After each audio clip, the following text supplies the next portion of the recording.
Hey, Logan. Hey Sam, how you doing? Pretty good. How about you? Doing well, doing well. Are you in a place where you can talk? Actually, I'm right in the middle of Auburn football. No, You no. give me about 30? Yeah, absolutely. I'll watch it and I'll call you when it's over. Okay, good deal. All right, see ya. Bye. Logan? Hey Sam, how are you doing? Good. You watching any? Game's over? Yeah, you watching any other games? No, I want so Tennessee game. That's well, but I'm not really all that anxious to continue. Okay. Well, yeah, and we don't have to be on the phone for super long. I just wanted to touch in with you because last week we talked about Lewis Thomas Brannon and what he did for work before he got the star route, and then you talked to me about how he acquired the star route and what that was, and then you told the story of when you were 3 years old, and got hit by the automobile. Is there any other stories in Lewis Thomas Brannon's life that that you'd like to highlight? Not really. I talked to Sid, and he said that he had told you a couple of stories, or maybe anticipating talking to you again himself. But he said he did tell some of the fishing stories. I had a few of those. Wayne and I went with him a number of times. He and Mama Kate takes Wayne and I there. And apparently he took Sid also after we got older and maybe even gone. He was 7 years younger than me and 9 years younger than Wayne. So his experiences was a little different maybe than ours, but always fun. There's just tons of stories about him. He had a magnificent personality. He was a song leader, at the Methodist Church, and I wouldn't be surprised if his brothers-in-law and father-in-law were not in that same role. They were Woodses, Mama Kate was Woods, married Willie Woods, and so some of Pat Penelope's name then, and then Daddy was a song leader at the Methodist Church, and they tried to draft me to do it. I don't have the ability for one thing.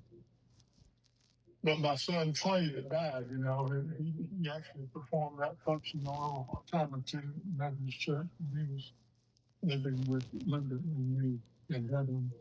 So that's just another part of that life, I guess.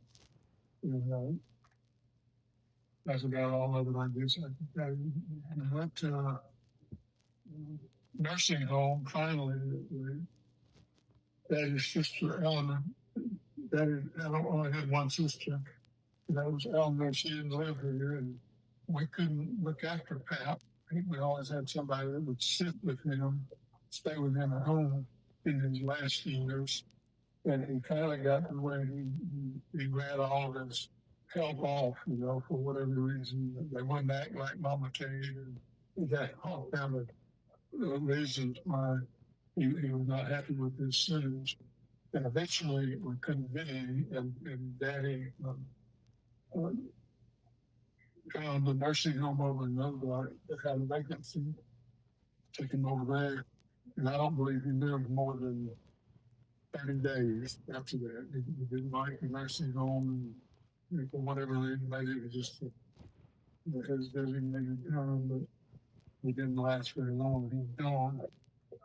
And then one other small story about his drinking and driving.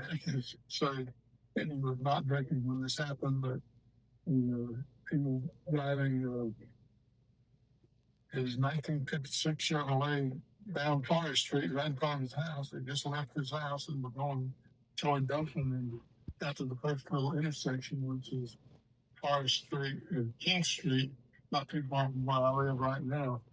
And they ran a stop sign, and Fred Cunningham, young boy from Cleveland, down on the west side of town, was headed to town, and he could not stop and hit the car, and that's what killed Mama Kate. And after that, that wasn't worth all about anyway. That's all I can think of about Pap. What about Pap's? So I'm looking at Pap. It looks like he has a lot of siblings.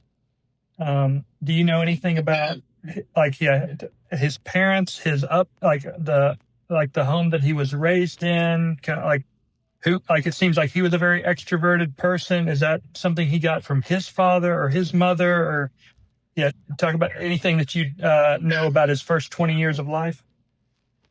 I don't know very much about his siblings nor his parents.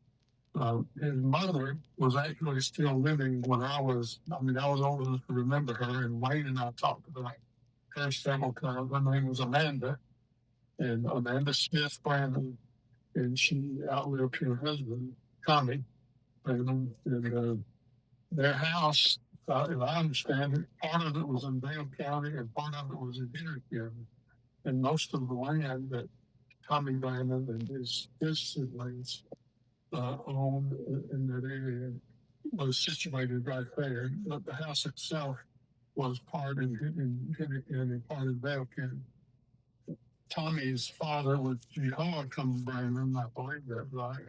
Yep. And he's the one that got killed early in his life. He was 28 years old, maybe 26, and he had all his children already, but he was served in the Civil War and was killed. But Tommy had several kids. Dazzy was the oldest one. I think there were 9 or 10 altogether.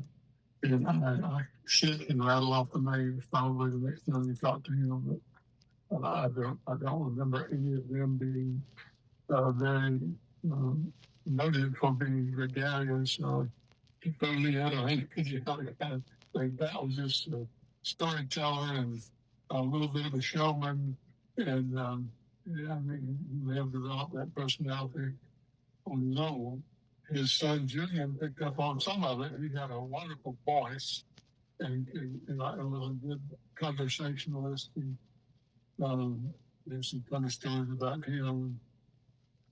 I still not getting off of Julian, but anyway, my Pap's siblings, they were all pretty tight. Some of them moved to Headland, some of them moved off to different places, and the youngest one was a girl remained over in the old Center Church area, and she was the last one of his siblings, I guess, to pass away. We still go over there quite often, not quite often. Sid had rent some land over there. It has some cattle on some of the land. And, so he has more contact with people over there than I do. Okay. Anyway.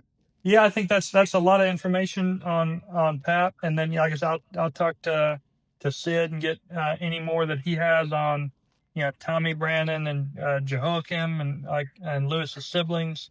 So if you feel good about where we are there, I think that's plenty of information. Then Sarah Catherine, I'm just looking at so it says her father was William Eugene Woods, mother Mary Margaret Baxter Woods. And so yeah, whatever you want to talk about, whatever you know about, William, her parents, William and Mary. And then it looks like she had quite a bit of, like she had 12 other siblings as well. So yeah, whatever you want to, whatever you want to tell about her. Her name was Molly. We referred to her as Molly. She came to Headland, and because some of her brothers had already come to Headland, Baxter folks, and so she decided to locate here. And I don't know whether she met Willie Woods before she left Clown area, or whether she met him after she got down here. But only about half of her siblings came in this direction. I don't know where the rest of them went, but. And I just want to clarify, she came from what area? You said Clown or what? CLIO, yeah, that's in Barber County, near Louisville. They call it Louisville, not Louisville. Yep. Louisville and Tryo, and I guess they're between Abbeville and Union Springs, they southwest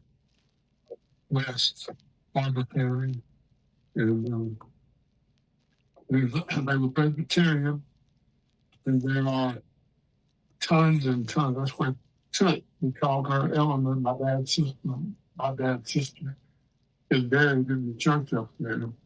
And it was started by all the Presbyterians that came from wherever the Baxters came from, Scotland, I guess.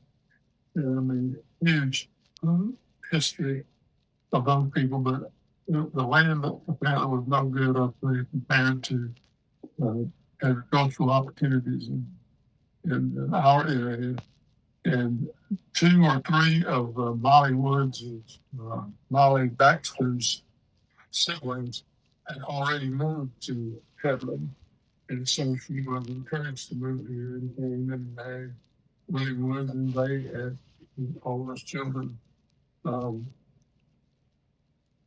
Charles Woods, I thought, was one of those folks that supposedly was adopted by Mama Kate's brother, Pleasant Angus Woods, from an orphanage in Birmingham. And there's a story, and nobody knows whether it's true or not. And I hate to even mention it because it may not be. But back in that time, if a woman got pregnant, then she was pretty much criticized for sure, and maybe even became hard to find anybody who would hang it. Anyway, Hattie Woods, who was Mama Dick's youngest sister and the youngest of those Woods children, was a school teacher. She left Headland about the time that Charles would have been born, and went somewhere up in North Alabama and supposedly taught still, and lived up there for a couple of years. Came back, with no child. There's some speculation that the reason she left was that she was with child, and that because of the resemblance of Charles Woods and Julian Brannon. They look very much alike. Once Uncle Claire, can you imagine a bachelor in 1918, 1917 or 18 or 19, somewhere along in there, adopting a boy without being married? I mean, it would be hard today for a single man to adopt a child here. See, that's what they say happened, is that Charles Woods was an orphan, supposedly, and his the guy that adopted him, Pleasant Angus Woods, Mama Kate's brother, and Annie Woods' brother, and we don't know who the father would be if that is something that actually happened. Anyway, Charles Woods always claimed that he was from Headland. He knew that he was in the orphanage in Birmingham. He discovered, supposedly, after he became a wealthy man, that he had a brother that was in the same orphanage, and he spent a lot of time and money chasing that person down and filling it up with gifts and money and all this stuff, and building the story that was his brother. And he would not have been Annie Woods' child, even if Charles was. Anyway, Charles was ran for political office, took the time, ran for president at the time. We had this film made about his military life where his plane was shot down on India.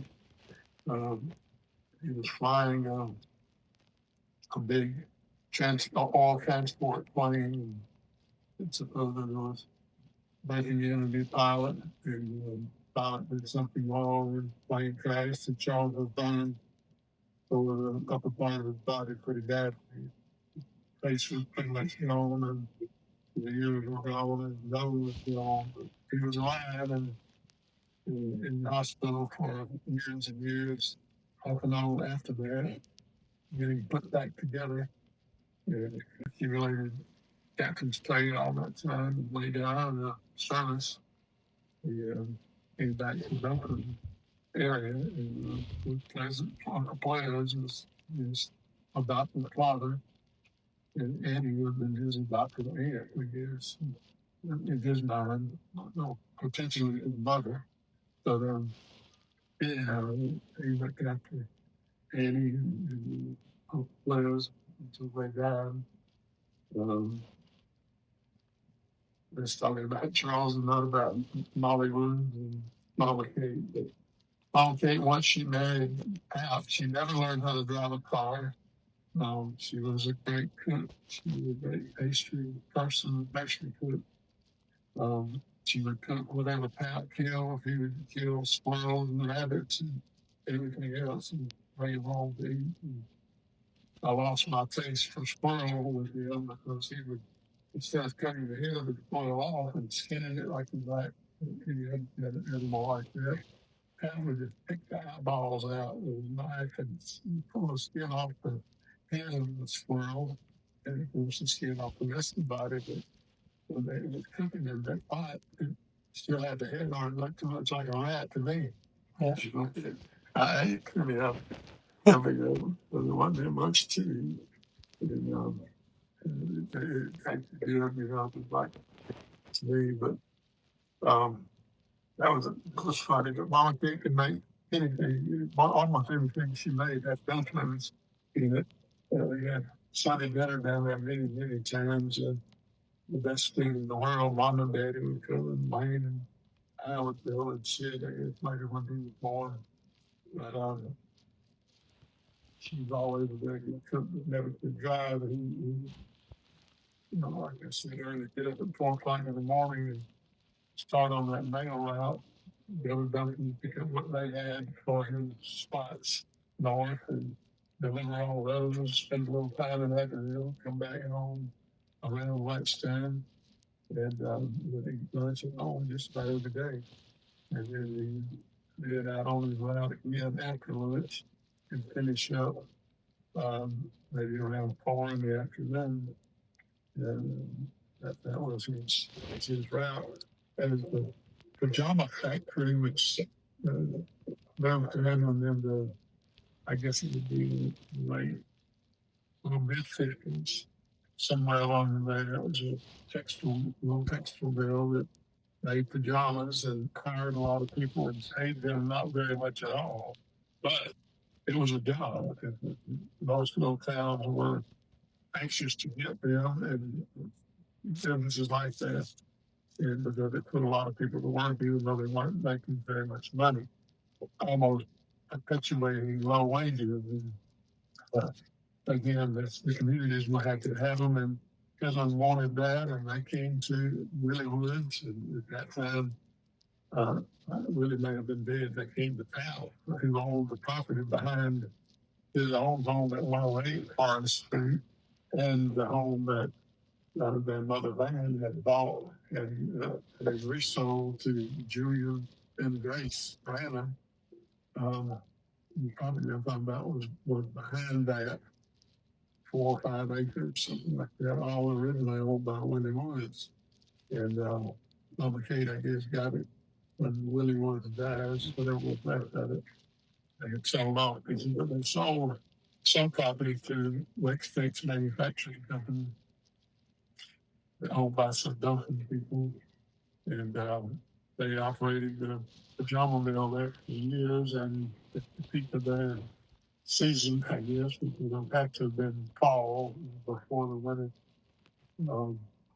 There was a lot of shipment of pajamas by Wex-Tex to different places, and they would have to be leaving the Kevin post office, and that was part of a Star Route carrier's responsibility to carry that mail. So on some days when the Wex-Tex had a lot of mail to go out, Pat was unable to do it by himself. And Lane and I were among those that he got to be available when he came to Heaven the last time before he went to Dublin to load up all the Wex-Tex stuff, boxes of the Dublin and take them to Dublin. And that was a job. That was the reason he had to buy what his vehicle had to be together just to pick up truck. He would buy a 3/4 ton truck and build on it a box in the back that was big enough to hold all of the potential mail that you could carry. And I don't know what the dimensions of it were, but I would say it was at least well, it was 6 feet high. At least you could stand up in it. And wide, it was maybe a foot on each side, wider than the bed of the truck. And then you had to step up in the back and had little seats on each side. And while I think it might have been against the rules of the post office department, he would pick up passengers. They were generally black, but sometimes not. That needed to get from Gulfman to Edmond, or from Edmond to Abbeville, or from Edmond to Couch, or Couch to Gulfman. And he had a price for everything. Coin purse. And I don't know what I think the total price fare, I don't remember ever charging anybody was like 35 cents. And that was from Gulfman all the way to Abbeville, or the reverse of that. And so he always had a lot of coins in his pocket, and he shared those with us children on a pretty regular basis. We were always happy to have that. But he made a lot of friends that way, and he was I'd say a great friend to the black community, because many of them didn't have any other way to get around. And he helped them get from place to place. They would visit their friends, and they might pick him up on the return route, to come back and go home. He also would, in some cases, his customers would tell him that they needed something in Dothan, a drugstore, and they need some bread, or they might need this or that and the other.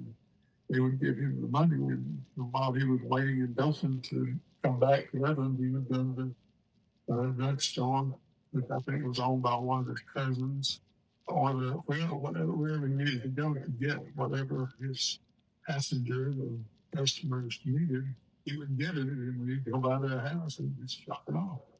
And it was a great system for everybody. And he became, I don't say famous, but he was a showman, as I said, and he liked to call attention to himself. And he made a lot of good friends by doing those things. He was doing it for the money. Not very much money. And people genuinely liked him for that. He was always kind to everybody that he ever came about. He was opinionated, but he was always a kind man. I always stood up to me, I was a child that really didn't know much about it. I know that some of that rubbed off on Julian, because he was the same kind of person, just as kind as he could be. Not controversial. Anyway, that's too much of that. That was a good part of Pat's life. No, that's good. Yeah, it's good to know. Didn't say much about Monica. There wasn't much to say. Cooking, she was not the head of the household. She did whatever he said. They would go to. He belonged to the National Spar Out Carriers Association, and he was such a good storyteller and joke teller that he became. I think they elected him vice president of that national organization. It had conventions every year, and that would take some of the children, eventually. And Rita and Jeannie were his only other two grandchildren, their daughters. So they lived in trial. I don't think they ever went, certainly not on one of these conventions, but Wayne and I went on several. I remember going on several, and I think that I may have gone on one by myself, but most of the time we both went. And we would meet all of his friends on the tour carriers from other parts of the country. He would always have a place on the program, and his was usually his fun part, just telling a story. They called him Pop Brannon. We called him Pat Brannon, but they called him Pop. And was always on the program.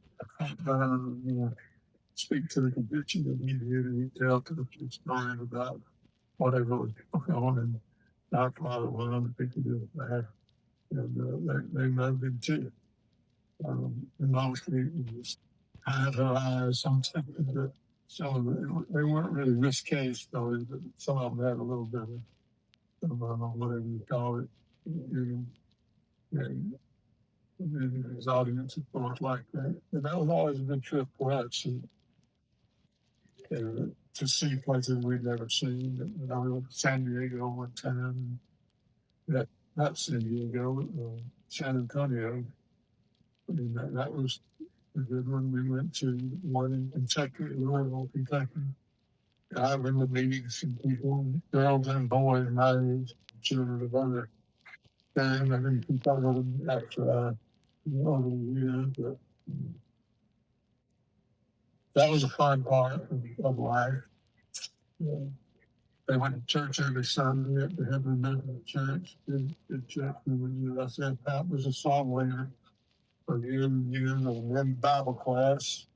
And they had their own pianist, um, Switzerland, and she played the songs, and Pat led the singing, and they all sang, and then Dad did the same thing after Pat died.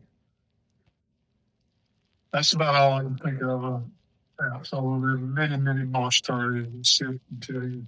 What do you know about the? I've heard something about the founding of that Methodist church. Did one of our ancestors donate the land, or what's the tie? It seems like there's a strong connection between the Brannon family and that Methodist church in Headland. Is that? I think that tie, I think, is the Brannon family and the church at Center, old Center Methodist Church up in northwest Tennessee, where Pat was born and raised. That was the Brannon, Jonathan Brannon donated 10 acres of land, and that's how the Center Church got started, the church at Center. There's not a community up there. It's what they call an old Center Church area, old Center Church community. And so they were Methodists, but I don't know that there was any strong connection between Okay. the Brannon family and the Headland Methodist Church. Okay, it's the center. Except that they were, the Center Church up there now connected and everything. There's a plaque out there that I'm sure you can find on Ancestry, maybe even. Yeah. That shows that plaque that where Jehoiakim Brannon granted 10 acres to the church. And that would have been Tommy's father and the one that was killed in the Civil War. Yeah. Yeah, I've seen.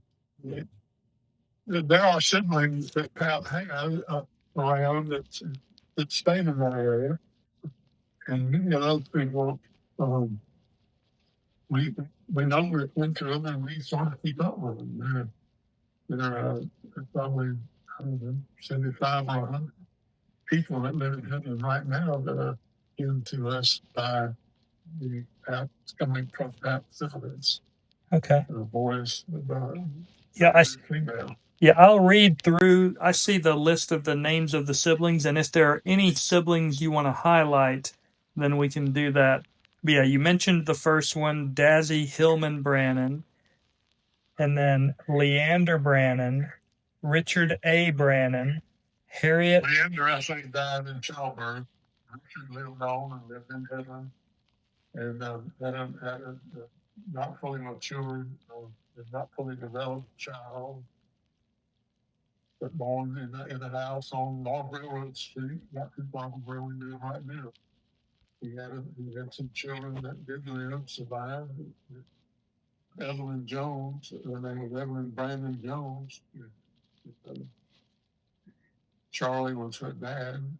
Grew up in Edmond, and she married a guy named Bill Jones from Toggerville, north of Montgomery. And they lived up there and still have family living up there. Had 2 boys already, both are now dead. And our daughter, mom and daddy got up with them, and when they would go to Clan at the very end to see Wayne. Sometimes they would stop and I'll talk to them before the interstate, Highway 31 was the very end. And we really sort of kept up with them back then, but that's just one. And then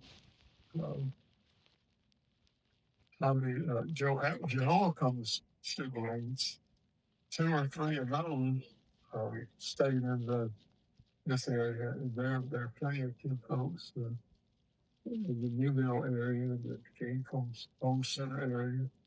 There are kids. But I can't tell you specific names right now. Okay. Then back to Lewis Thomas's siblings. I said Dazzy, Leander, Richard A., and then it looks like a sibling that died in childbirth, Harriet Elizabeth Dora. Then Collie Malachi Brannon, James Edward. Coley Brannon. Collie Brannon. C-O-L-E-Y, Coley. Coley. Yeah. Coley Brannon. Uncle Coley. Uncle Coley. Okay. I don't have any stories about him. I just remember the name. Uncle Coley. Okay. Then James Edward Brannon. Yes. And then Lewis Thomas. And then his younger siblings are Effie Brannon, Charles Francis Brannon, Claudie Brannon, and then May Louise Brannon. Yes. Since got the book and you can sit there and read it. I mean, you can look at the book and remember a lot more about who all those people are. But yes, there were a bunch of them, and not all of them stayed around that area. Some of them left, and some of them died in childbirth, as Barney pointed out. But there's a pretty good. This book is called Mama Country.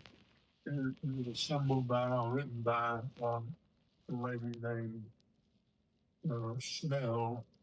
I think her first name, Winona or Minona or something like that. Snell. And she has a copy of that book, and it really is sort of the Bible for the Brannon family in that area and for the names of the people that the Brannon girls married. It's like Beale. Beale is one of the more popular ones. And when you start looking at that book, from sibling to sibling, I think Mary Brannon was the oldest, older than Curtis, who we don't very little about. He was the second oldest child. And then the third one, I think, might have been Jehoiakim, where all of us came from. And after Jehoiakim, the other Brannon that married other folks up there, and then the girl that married into the Beale and the Traywicks and the Riley families. Those 3 are probably the biggest of all of them. And then more Rileys up there than Brannon's now, but Brannon and Traywicks and Riley and Beale.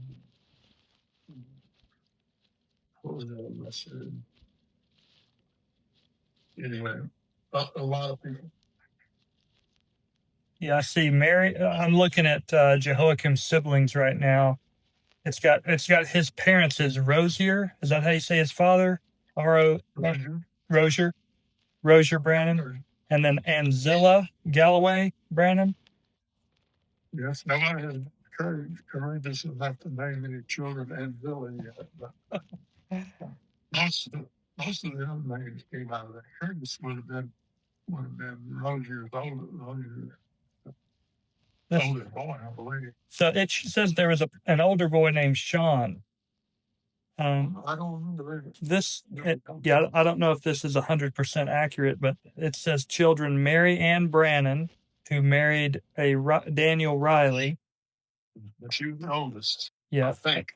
Yeah, she was. According to this, she was. And then this has Sean Brannon.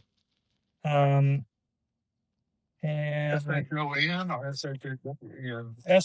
S-E-A-N is how it's spelled. It doesn't have a spouse to him, and it doesn't have a burial location. And so there's not a lot of information. So I'm not 100% confident that sibling. If you're saying that you thought Curtis was the oldest boy. Well, I know Miss Mamonia Snell thought he was the oldest boy and the second in line. That's Okay. what her book says. Okay. Well, then this Sean might just be bad data. And then Curtis, it's not showing us a spouse here. No, we don't know anything about Curtis. I don't know anything about him except that he's listed as the second child. And then it's got Jehoiakim and Achim is in parentheses. Yeah, Aiken is what they call him. Yeah. And then another James Edward Brannon. That seems to be a family name. Yes, James Edward he's got children, grandchildren, great grandchildren that live up in that area. Okay. Now, and a lot of the folk we run across, that know that we're kin and can't figure out how when they give us enough information to get back to Rosier, then we know how they're kin to us. Okay, and then Rosier, but almost invariably Rosier is going to be the common relative, unless the common relative is Jehoiakim, and we have some that be real close to you, of course. Yeah.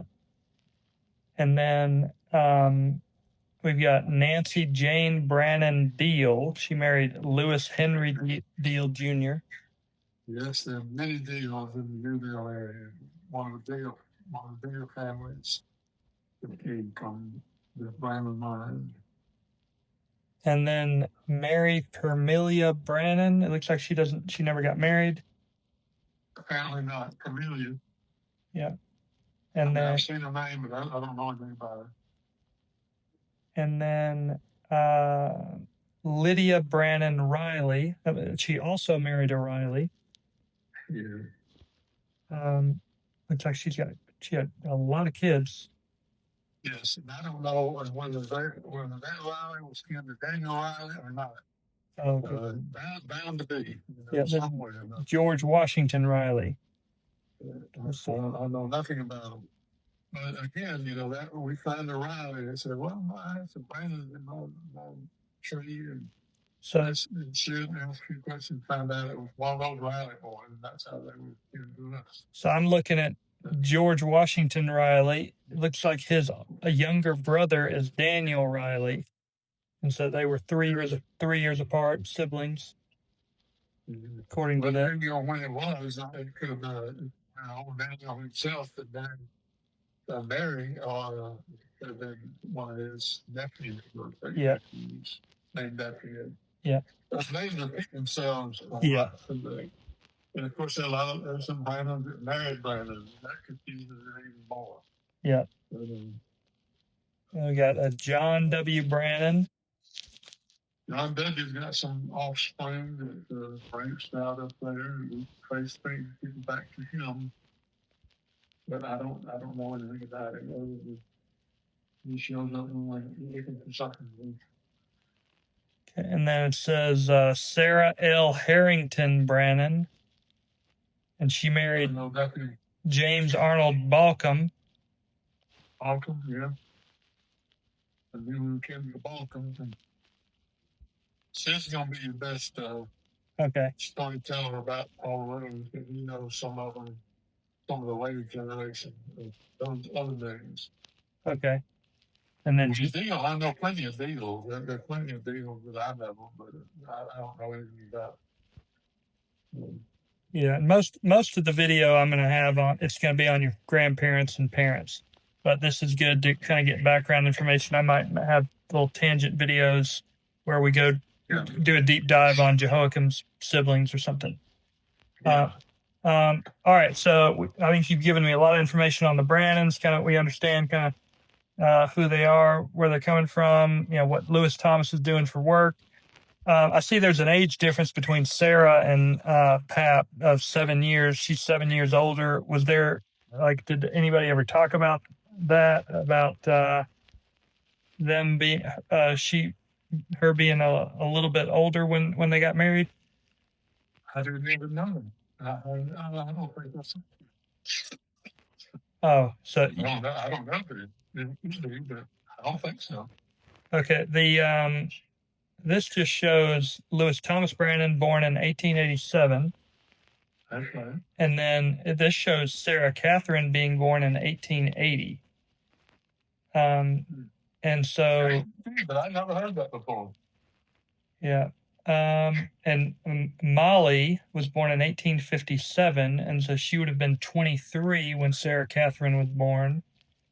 And then, yeah, Thomas Baxter Woods, 1882. Mary McBride Woods, 1883. So, yeah, just I haven't done a ton of homework into it, but it looks like Sarah Catherine was born in 1880, and Lewis Thomas seems to be born in 1887.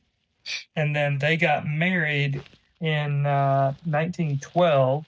So Sarah Catherine would have been 32, and Lewis Thomas would have been 25. So, I mean, if she's It's possible, right? But Annie Trump, some people behind her back would say she was woman there at the top. But in my opinion, we could not heard of either. But she, I don't believe she was that much older than that. I'm thinking that's going to be like 1888. okay. I mean, that's 1888. But that smell book, I'll ask Sid to check and see if he shows anything in there about her birthday. Okay, but it wasn't something. It wasn't like a family talking point. Like nobody was teasing them about. Not having married somebody 17 years younger than me. But that we talked about a little bit more. Okay. And grandmother Vann was about 15 years younger than Mr. Vann, her husband. Granddad Vann. And that was controversial on the Vann side? Well, no, it was just ammunition that I used for that criticized me. It's something 17 years younger. Yeah. But they were aware of it. He was aware of it. All of them were aware of it. Gotcha. She called him Lou. She called him Mr. Vann. Even after I was born. You know, he was dead, but she referred to him as Mr. Vann. He died before Mayday was born, you know. Yeah. His youngest child. Yeah. If so, my schedule's open. I can talk more. We've talked to her about 42 minutes. If you want to stop here and pick up another day, that's fine. We can keep talking. Okay. All right. So I feel good with where we're at with Lewis Thomas. You're giving me plenty of background information on him. Lots of stories. I like that. Sarah Catherine, you said, she wasn't super, outgoing, but you kind of gave me more, context around her parents, Willie Woods and Molly, and gave me a little context around some of her siblings. I think we've got enough information to, have a good portion of video on her. I'll get more from Sid, obviously. So I feel good about that. And then if you want, we can either talk about Lewis Thomas and Sarah Kate's relationship with their children, with your father and his older sister, or we can go on to Samuel Richard Vann and Emory Solomon. Okay, I don't think that there is any more interaction. That they had a great relationship with both of their children, Julian and Eleanor. Who lived in Clio, and Pat used to call that cross the river. You called everything, I guess, after you cross over the little west fork of the Chattahoochee River, going from Batterville up in that direction. You called everything across the river. But that's where we would go on Sundays for lunch. Many times, not every single, probably not even once a month, but possibly once a month we would go and drive up to Clio and eat lunch with Judy and Rita with the children, and Eleanor and Robert were her husband. He was a fox hunter, a big George Wallace fan, and a friend. And George Wallace grew up in Clio, Alabama, which is where they lived. And he knew him from a child. So they were good friends. Robert Shaw was his last name. And Robert Shaw's father was a doctor in that area, so he would have been better off than most people in Clio at that time. And I don't know how, but I keep calling her Toot because that's what we call her, TUT, and we pronounce it Toot. But her name was Eleanor Shaw Brannon, and Eleanor Brannon Shaw, excuse me. And And they got two kids, Judy and Rita. He worked for the state highway department, I think, and was involved in whatever portion of clearing. Maybe he seemed like he was always connected to people who had to move houses off of right of way in order for a new road to be built, that kind of thing. Whether he got his job because of his relationship with George Wallace, I don't know. George Wallace wasn't the governor of the house his whole life, so. But anyway, that knew to have that connection, and we would play with Judy and Rita. Let's see, Rita and Sid would be about the same age, and Judy was a couple of years older, and I was 7 years older than Judy. So really, I wasn't playing with them like normal children would play. I would be a good bit older. I would either be driving in the car, maybe. I don't think I was quite that old, but I was older, and I didn't fit into their group of friends, at least on name basis. So I was not as excited about going to Plano as maybe Sid was. Even though I love Judy and Rita, and still love Rita to death, which is the only child left on that side of the family. Well, I mean, my first cousin, only first cousin left. She has a couple of kids, and one of them lives in Washington, and the other lives in Texas. So she doesn't have a lot of family around. They live in Gulf Breeze. Her husband, Bill Roman, R-O-N-E, second husband. Her oldest child is first husband that we call Clio, and they married didn't last long after the baby was born.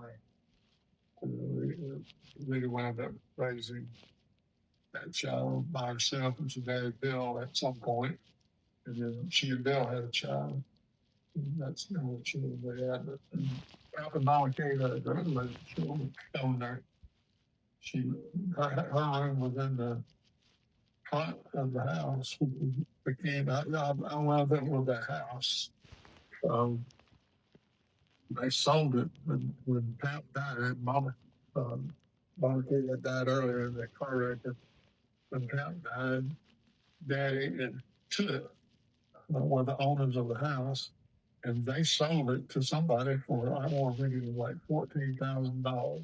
They sold the house for, and whoever bought it remodeled it a little bit. And they sold it to somebody. They remodeled it a little bit.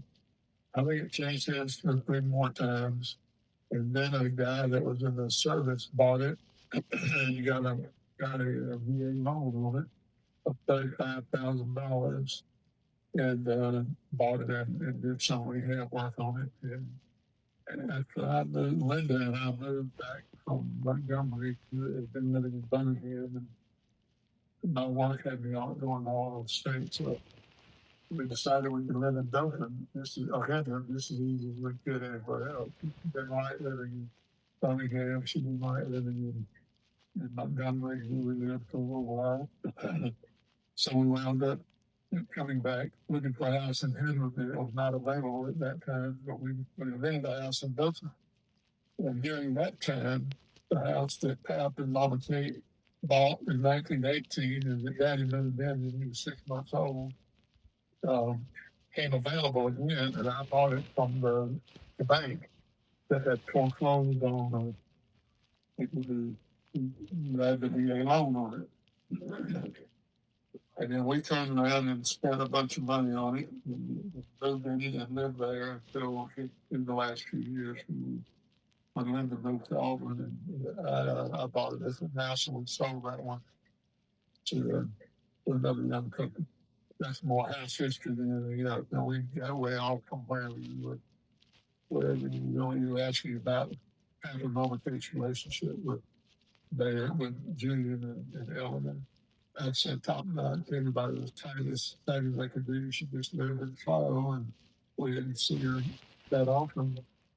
But every time she came home, we always were down at Pat and Mama Kate's house. And they would visit with us. She was always in close. What do you know about your father's life before marrying your mother? very little. I know that he tried to go to Howard College in Birmingham, and he went up there and worked for a while. He knew something about Birmingham. I know when I was moving there, for one of the stops in my career, he told me about getting around in Birmingham. This, that, and the other. I don't think that lasted very long. I don't know whether it was a requirement that you get married or not. Possibly, that's possible. I know that they were living with in Grandmother Vann's house at 105 West Church Street when Wayne was born, and she was living basically at home. Of course, her mom had been without a husband for 5 years at that time. And I don't know whether somebody was living with her because of that or not. Nene was is 5 years older than Wayne was, so um, Grandmother Vann would have been there with a new baby, and 8 others, some of whom I guess were already gone at that point to the army and somewhere else. And so there could have been any number of different living arrangements from Grandmother Vann. I know that there was a sort of an unwritten rule that they were not going to let their mother live alone as long as they could do anything about it. The guys, the men folk, Uncle Sam lived with her. Well, Uncle Jack was the oldest. He got a job and finished Auburn, and he was the only one who gone to college. And the only one who didn't go for a while, but he managed to get good. He got a job at the civil service job with the Air Force in at Fort, at one of the military Air Force bases in Montgomery. I think it was Eglin, not Eglin, but I can think of the name of it. Anyway, he was gone, and so Uncle Sam was in charge of. Well, he was in charge of everything anyway. Jack was gone when Granddaddy Van died, and had all that farmland, and had a clothing store downtown, and all kind of debt, and just a mess. A woman with eight children, pregnant. Uncle Sam sort of stepped in and became the father of the family, and his siblings looked up to him for that role he took. And he became very bossy and very hard on the VPs. I know that. He had to be tough, and he was tough. And he wound up going to the service and serving and rising to the rank of lieutenant. He fought in World War II. And, uh, but he lived after he got out of the service. He lived in the house with Grandmother Vann until Dr. Vann, young Vann, returned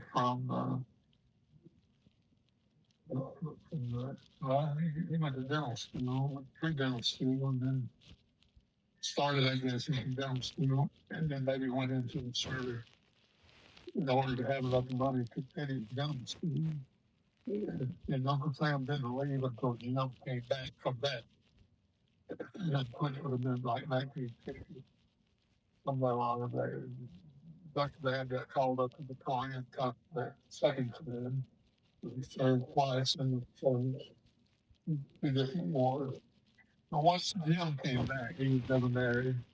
And he took over the responsibility for Grandmother Van, and Sam, Big Sam, they call me Big Sam now, but they called him Big Sam at the time. He took over the family, and then when Jim came back, he felt like he could get married, and he did. He was in his 40s, and his wife was in her 40s. And they got married, and once he moved out, they had Sam the third. I don't know when he was born, but sometime in the 50s. And his mother, of course, had the last child, Eden, and she was 4 or 5 years younger than Sam the third, 2 years younger. we got all the way off of the Brannons and way into the van. No worries. Sorry about that. No worries. I'm looking at your father's file, and I see a picture of him in New York City as a younger man, possibly teenager, possibly early 20s. Do you know anything? I don't know. I don't know anything about it. Okay. He was in the service, but he was assigned to Bakersfield, which was like 5 miles from his house. And I don't know that he had to spend the night over there. Okay. And well, he would have gone to North. Okay. Well, talk to me about your father's profession, right? His father, Pap, is a postal worker. You know, Sarah Catherine's, I'm assuming, at home. And yeah, how does your father end up? I just remember when he's in his 80s, he's got a cow farm. Can you talk to me? But then I'm looking at newspaper clippings, and it says that he's a county commissioner. And yeah, if you want to go walk through his career, like what he did for work, how he began, entered those professions. Yes, I can tell you very little about it because I don't know exactly what he did. He didn't have a job. He tried to go to college and he couldn't. He couldn't for whatever reason, financial or otherwise. Maybe having a child, I don't know. He wound up coming back to England and didn't have anything to do. And he worked for other people doing whatever needed to be done. I know he worked for Mr. Emory Solomon. He was a distant relative of ours, but a wealthy Solomon family, part of the Solomon family. And he owned a peanut mill and he owned a gas station. I know my dad worked in the gas station for a while, just doing whatever you do in a gas station. When Wayne was about, I don't know, 8 or 9 years old, he was up there helping our dad, we called him Daddy. He took the oil plug out from under the car, and the oil went all over him. But I believe that was the way of helping at the gas station. Gas station. So that was before the days of self-service, and you had to do everything to the customers. And it was a job for Daddy. He did it. There's one interesting story, and it would be documentable by the newspapers. Is that there was a situation. Emory Solomon became representative of Houston County, I guess, to the state legislature, and he served maybe more than a couple of terms. And Daddy would have been his employee in heaven. And during that time, Emory Solomon somehow got connected to a liquor agent. And Alabama had liquor laws, that sort of like they still have, very unusual and very strict compared to other states. And so they had state stores, and there was some politics involved with what kinds of liquor that the state stores bought. And M. Solomon supposedly made a deal with one of the liquor agents, one of the liquor company's salespersons, to develop agents to promote the sale of their particular bourbon or whatever it was they were selling in Alabama, to the state of Alabama for use in liquor stores. And Julian Brannon turned out to be one of those agents. And then there was this guy, I can't think of his name, but back in the day, he was a newspaper man. He was big on exposés of corruption in government and so forth. And if he was from Washington, you probably might know his name if you're a student of that kind of business. But he somehow got interested in that in Alabama. And he wrote an article about, I think there might have been a case brought against Mr. Solomon for keeping some of the money for getting paid by a liquor store, a liquor agent who was selling liquor to the state stores. And then it played out, and I knew nothing about it because I was working for the CMS Bank in Atlanta. And that was my first job out of college. And Headland National Bank was one of our customers. And we had a file on them, and we kept up with what happened in the community of all the correspondent banks we had. And that's where I found this article.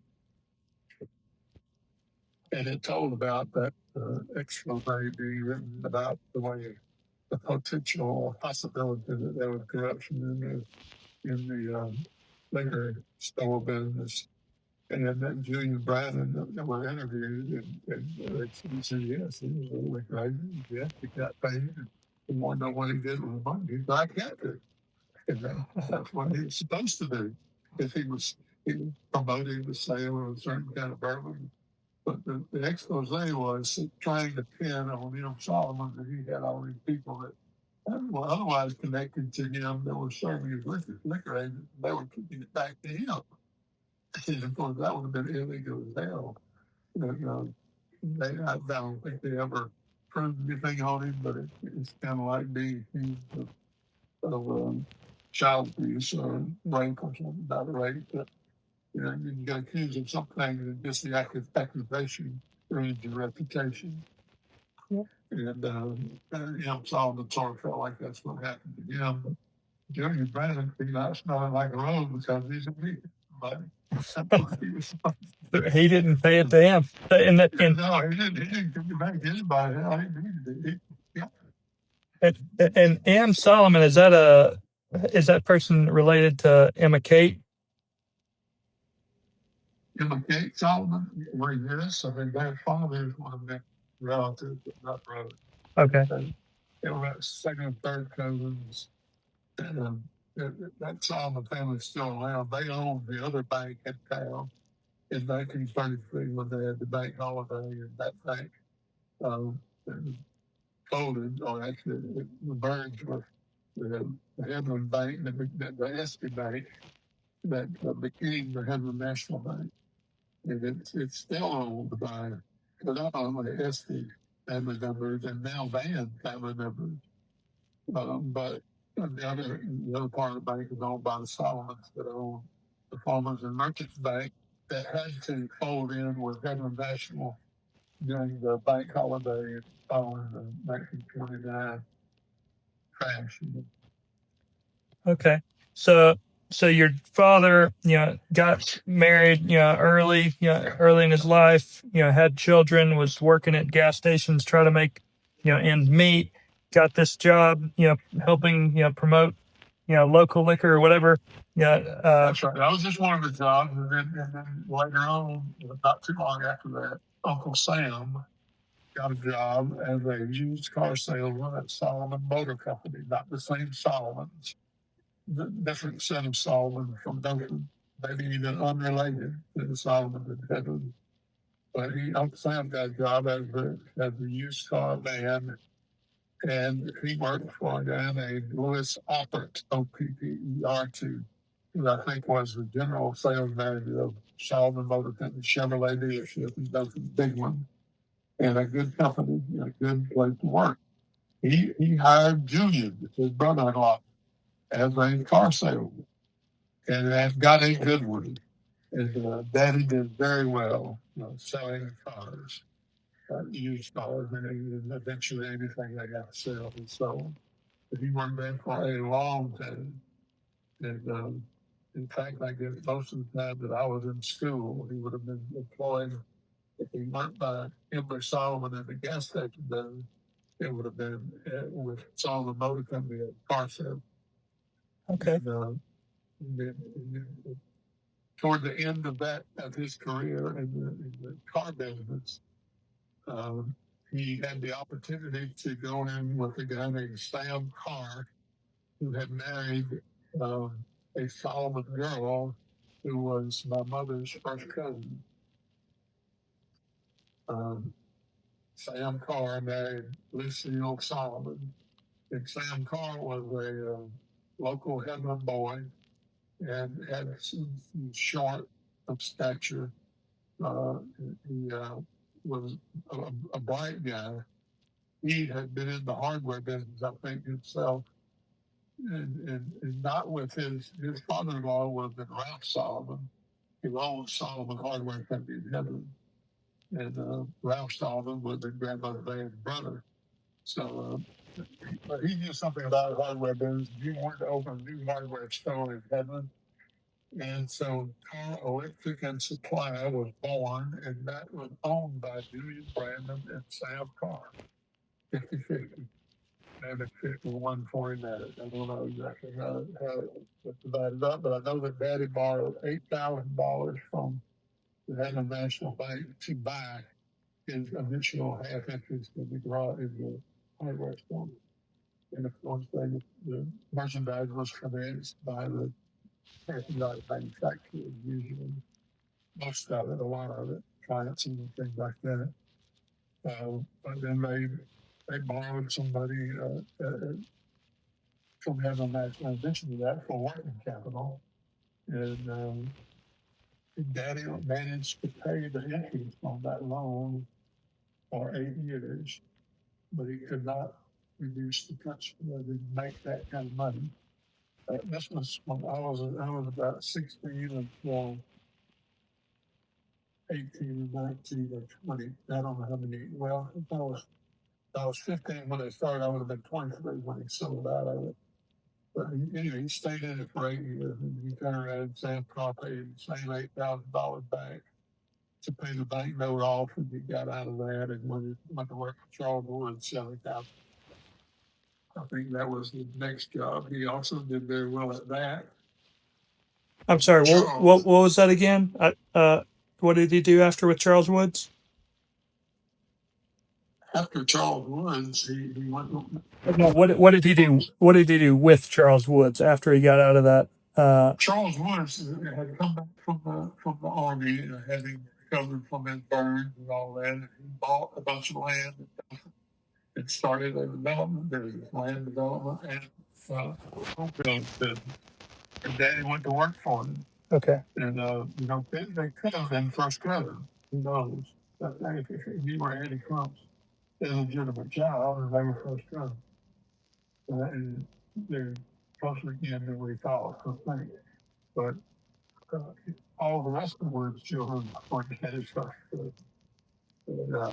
And Charles just happened to be the one that was supposedly adopted, adopted at the Birmingham by a single man, Pleasant Angus Woods. But Charles was a very successful man. He had a good amount of money to start with that he had accumulated with all those years he was in the hospital, drawing captain's pay. And getting paid whatever they couldn't pay him enough to be worth the sacrifice that he made for his country. In the way you ever seen pictures of him? Sure. Yes, sir. You know what I'm talking about. You know what I'm talking about. But he had plenty of money. He was a smart man. And, he was also a philanderer, and he had relationships with his employees, some of the secretarial folks, and later on claimed to be the father of all of the children of one of his people that worked for him. And he got to be quite a bit of a snake. But at the same time, he had 7 or 8 children of his own, including the last one that was a doctor. And they all lived in a house in Dothan, in an area that Charles developed. And Daddy was in charge of selling the house. And he didn't have anybody working for him other than people that helped him happy to go get the loans ready to go to a mortgage company for the purchaser to buy the house. These were houses that sold in the range of to the $17,000 to $18,000 that they were most they ever sold the house for. At that time, that would have been 1940s, 1949, and 50. Well, I graduated from high school in 1959. So into the middle 50s, Charles would have continued to build houses. FHA financed houses. And the history of the housing business in this country is until FHA came along, you had to have, half of what your house was going to cost to put it down, or the bank wouldn't give you the rest of it.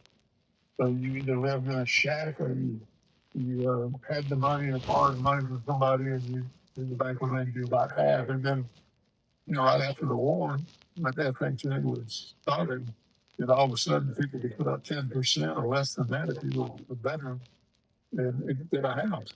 And that created the housing boom. This country started in the biggest growth in its career. All the baby boomers coming along, and I was a baby boomer in 1941, and by the late 40s and early 50s, the housing industry was crumbling. And it was great. For some reason, Charles Wood decided that he didn't want to be in the home building business anymore. He was going to continue to develop whatever lots he had. I guess he may have been just so interested in running for president or some other governor or whatever you call it that for. He just trying to get out of the business. He had plenty of money. He also started WTVY television station in Dothan at a time when he done it from scratch. You had to put together the people to apply for the license and get the license. And at that time, you had to have a certain number of local citizens that were joining you in the application, or you didn't stand a chance to get it. So he loaned Daddy $50,000 to buy a $50,000 interest in WCBY television station and be one of its initial owners. And he did the same thing with some other people, and then there were some other people who had their own money that joined with him. Busby, I think Busby was one of those. He may have put more money in it than Daddy put in it. But the only it was kind of a thing where everybody felt like the law was going to change at some point, and you didn't have to have all those local representation in order to get the license to operate a radio or TV station.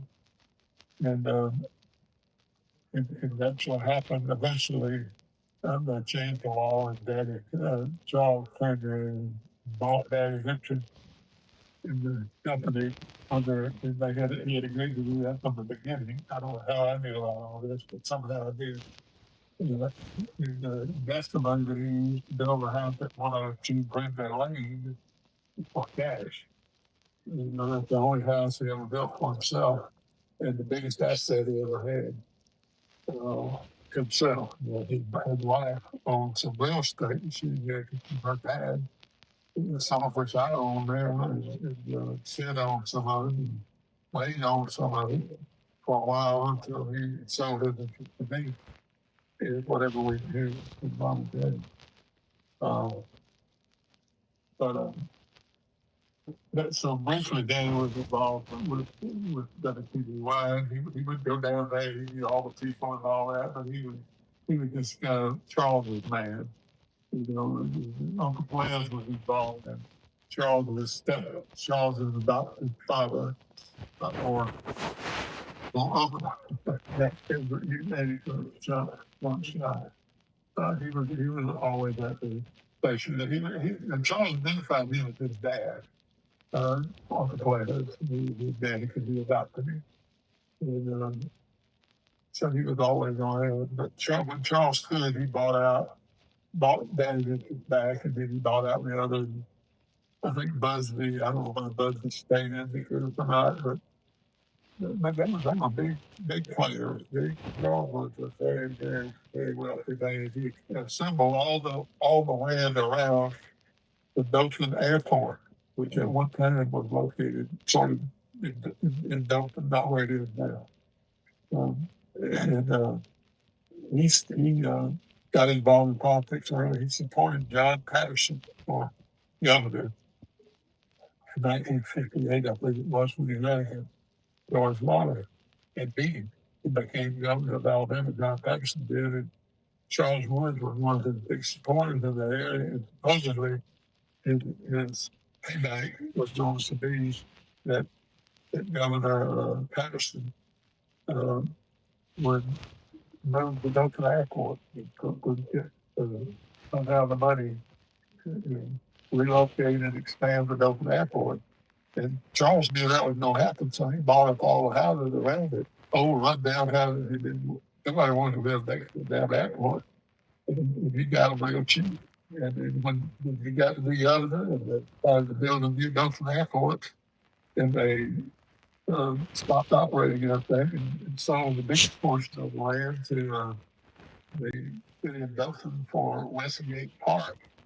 And all of a sudden, that land became attractive as residential property. And Charles and some of it and made a fortune, another fortune. And, I mean, he was just that kind of a guy. He went out, he bought something from the Veterans and People of the VA or FA Federal Housing Authority or Fannie Mae, somebody had foreclosed on a hotel and office building in San Diego, California.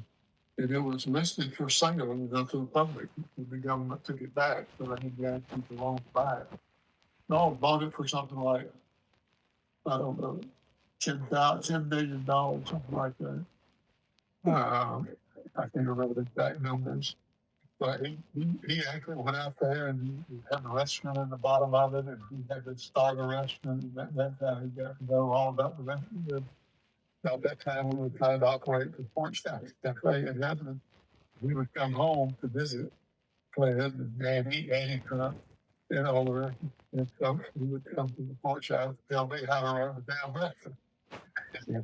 Now, fortunately, I listened to him. We got a lot of good time. He wound up rebuilding that place out there, getting a restaurant started in it, remodeled some of it, and sold it for like $20 million. A lot more than they paid for it. It had in it. He was that kind of a winner dealer, and he was flying all over the place.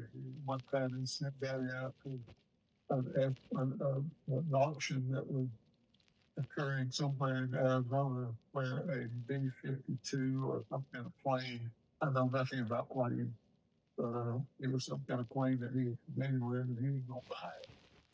His daddy flew out there and attended the auction, and I think they bought the plane.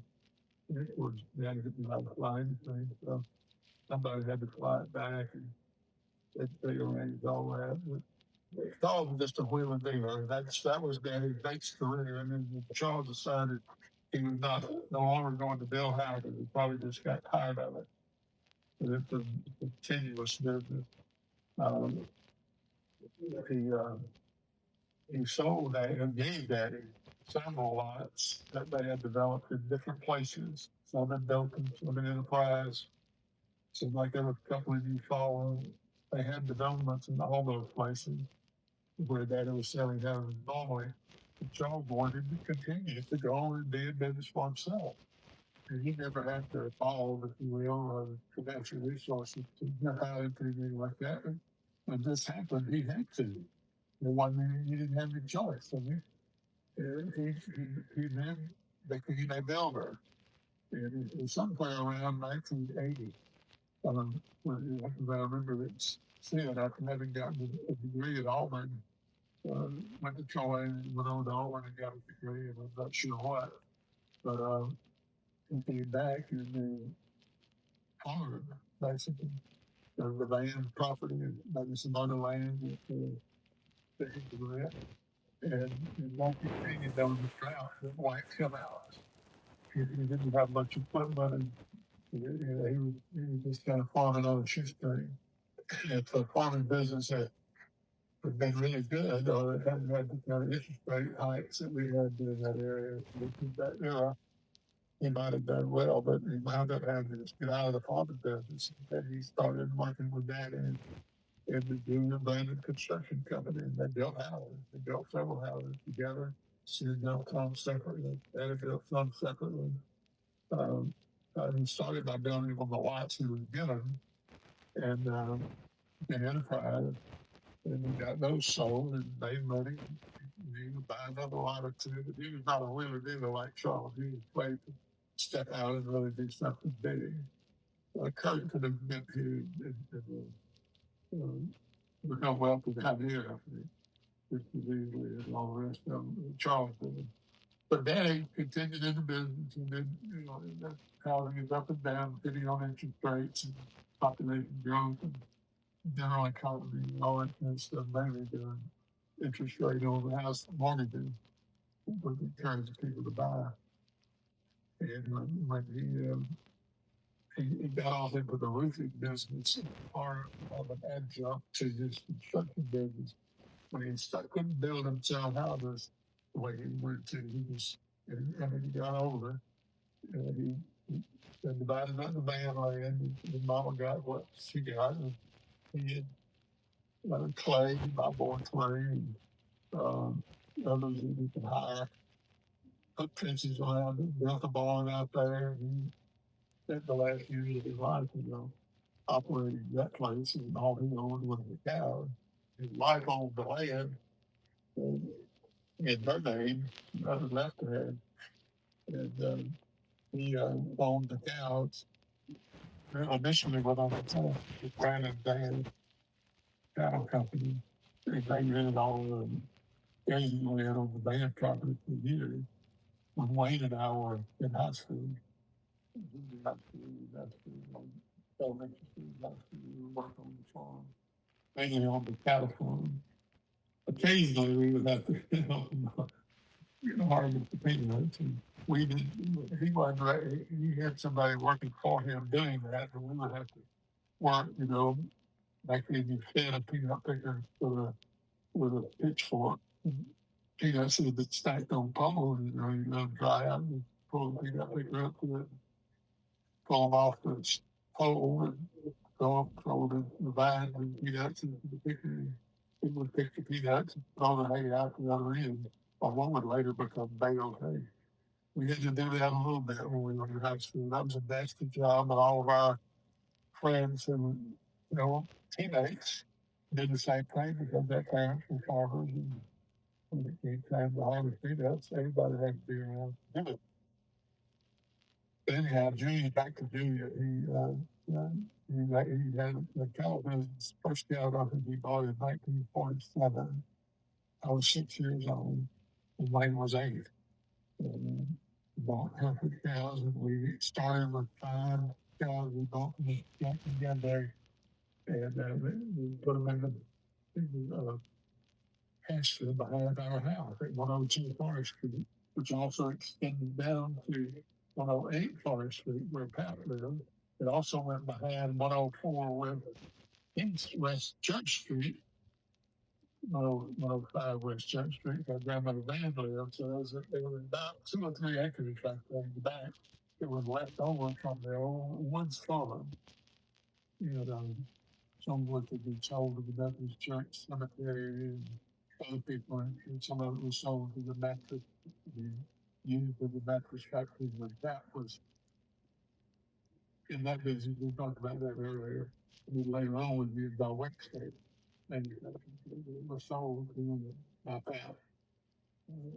He told me with the understanding that if they ever did not use any of the property, that they would sell it back to them for what they paid for it.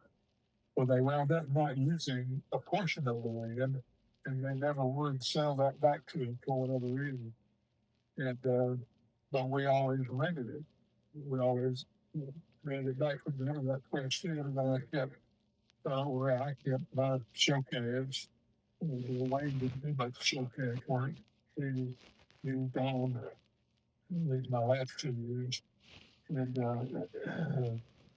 but it's the confidence behind where I live now and where 102 Forest Street is said, and where Wayne and I were raised.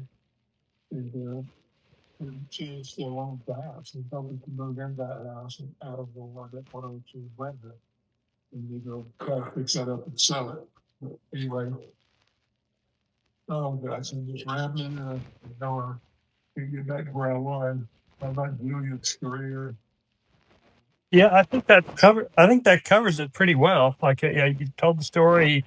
Married young, got work at a gas station, and then sold cars. Was and was very good at selling cars, and started working with his cousin and building houses. Like, yeah, and then his cousin left that business. He got some property, then went into and then he went into construction himself, and then he ended up going into cow. So I think there's a very good picture, very good timeline of all that information.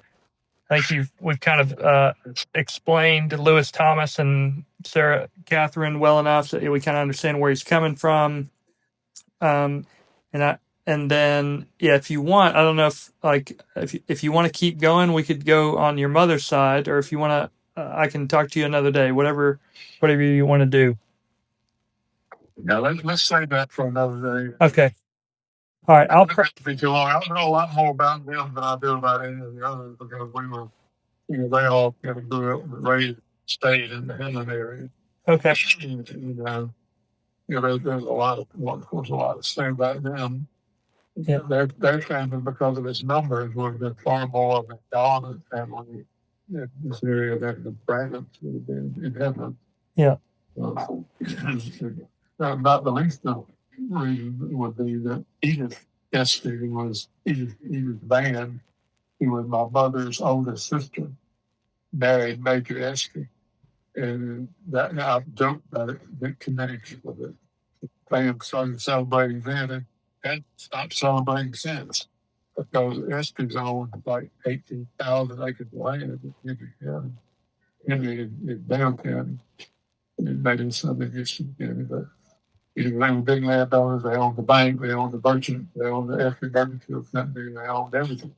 And here Edith married Major the second time for him, her only marriage, and had Mark, Marilyn, and Milo. And our first cousins that we all grew up with. Major died. So he owned that bank, 80% of that bank was owned by the Estes. And